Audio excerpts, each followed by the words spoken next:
नमस्कार, मी आहे कोमल दत्तात्रय नावडकर आणि आज आहे वर्ल्ड फार्मासिस्ट डे। आजचा दिवस साजरा करण्यामागचा हेतू हाच आहे की जगामध्ये जे कोणी फार्मासिस्ट लोक आहेत त्यांचा आदर व्यक्त करण्यासाठी हा दिवस साजरा केला जातो। तर चला मग एक छोटीशी कवितेने सुरुवात करूया। कवितेचं नाव आहे फार्मासिस्ट। वर्ल्ड फार्मासिस्ट डे च्या शुभेच्छा मी देते। वर्ल्ड फार्मासिस्ट डे च्या शुभेच्छा मी देते। औषध निर्मिती शास्त्राच्या कर्तव्याचे धडे मी घेते।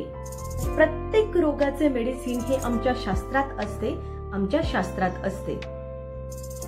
24/7 वर्किंग त्यांचे, पण प्रत्येक रोग निदानात मेडिसिन देण्याचं काम फार्मासिस्टचं असते। फिजिशियनचे प्रिस्क्रिप्शन डिकोड करताना सर्व गोष्टींचे बंधन फक्त फार्मासिस्टलाच असते। प्रत्येक रोगाचे निदान आमच्या शास्त्रात असते, आमच्या शास्त्रात असते। मोटिवेशनल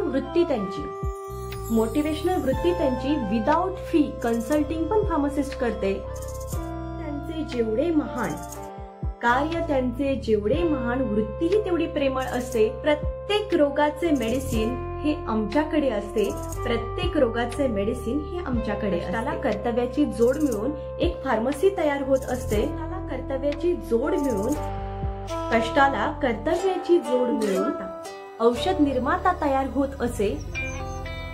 आजार बरा करण्यासाठी, प्रत्येक आजार बरा करण्यासाठी हा फार्मासिस्ट असे। प्रत्येक रोगाचे मेडिसिन हे आमच्याकडे असे, प्रत्येक रोगाचे मेडिसिन हे आमच्याकडे असे। चला तर मग आपण सगळ्यांनी वर्ल्ड फार्मासिस्ट डे साजरा करूया। धन्यवाद।